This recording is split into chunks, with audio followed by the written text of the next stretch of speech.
The death of George Floyd in Minneapolis on the 25th of May and the subsequent charges brought against 4 police officers in relation to his murder has reverberated around the world. In the United States and further afield, including in this country, there have been protests and a growing sense of anger. George Floyd's death and the reaction to it has brought to light the extent of prejudice and injustice that has been experienced by Black, Asian and other minority ethnic groups in the United Kingdom over a period of many years.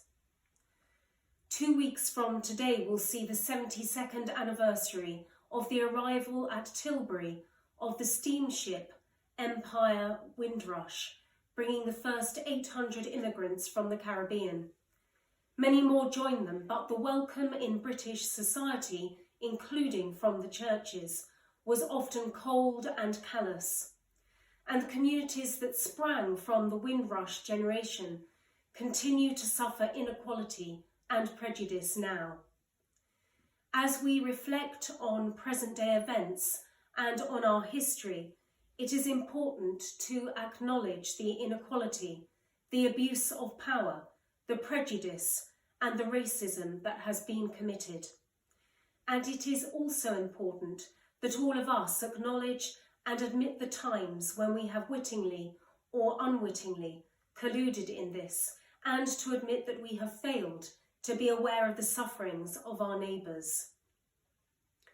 All human beings are made in the image and likeness of God, are loved by God, and are due the dignity, respect and equality that stems from this. Today, as we consider the Trinity, we are presented with a picture of perfect equality and community within the 3 persons of the one God. This provides a model for human flourishing, where everyone is treated with respect and where there is no place for discrimination or violence.